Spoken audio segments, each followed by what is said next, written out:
So hello guys. So finally last exams था और चलो लास्ट एग्ज़ाम का लास्ट पेपर जो है आपका ये मैनेजमेंट अकाउंटिंग है। और मैनेजमेंट अकाउंटिंग का सोल्यूशन डिस्कस करते हैं, ठीक है, सिलेबस वाइज वाले का। ठीक है।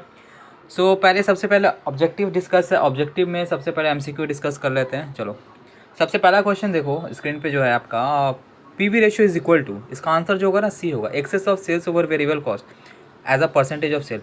तो excess of sales over variable cost simply mean sales minus variable cost, that is contribution. Contribution as a percentage of sale is known as PV ratio. So option question number 1 का C होगा। Question number 2, labour efficiency variance बोला है। तो efficiency निकालते हैं हम लोग standard time minus actual time, standard time for actual output minus actual time into standard rate. तो 8000 माइनस 7,500 करेंगे, 500 इंटू 75 करेंगे। तो क्योंकि ये फेवरेबल है इसलिए 37,500 फेवरेबल आएगा आंसर। ठीक है। अब आता है divisional manager prepare zero base budget without reference to past budget. एक ऐसा बजट होता है जो हम लोग पास्ट का कुछ देखते ही नहीं है, हम लोग जीरो से स्टार्ट करते हैं, तो उसको जीरो बेस बजट बोलते हैं। तो आंसर होगा 3 का डी। 4 बोल रहा है ना, according to Norton Kaplan the balance score card should be use as, इसका आंसर होगा सी, अ स्ट्रेटेजिक सिस्टम। ठीक है। 4 में डाउट है बट मोस्ट प्रॉब्लम हमको सी लग रहा है पर। ठीक है। फिफ्थ में क्या बोल रहा है, dash is a organisational unit whose manager is responsible for generating revenue and managing expenses related to current activity, इसका आंसर होगा D, profit centre. Question number 6 में जहाँ पे हम लोग को निकालना पड़ता है inspection cost of product P.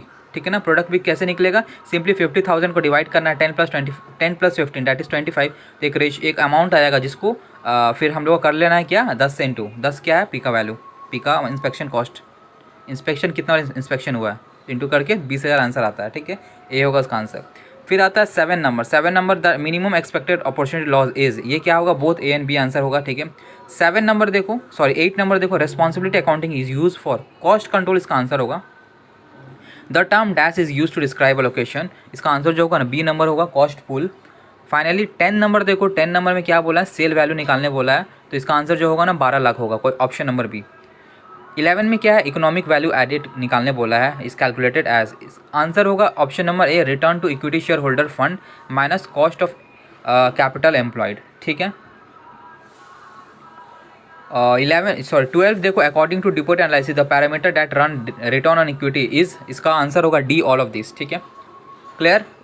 एक में डाउट था, हम बता दिया आप लोग को ऑलरेडी, क्योंकि अगर किसी को किसी और में प्रॉब्लम हो तो कमेंट में बता देना। ठीक है। अब ट्रू फॉल्स में सबसे पहला था management accounting deal with quantity data, false, quantitative qualitative दोनों में डील करता है।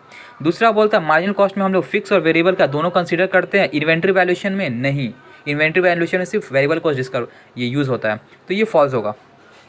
अनअवॉइडेबल फिक्स कॉस्ट, तीन नंबर के unavoidable fix cost are consider as relevant, नहीं रेलिवेंट नहीं है, इरेलीवेंट है, क्योंकि हम डिसीजन मेकिंग में काम ही आएगा। For example rent is unavoidable fix cost, वो लगना ही है, तो हम किसी का ऑफर एक्सेप्ट करें या नहीं करें, रेंट नहीं आना चाहिए, रेंट तो लगने वाला ही, तो वो कॉस्ट में नहीं आएगा, तो इरेलीवेंट है।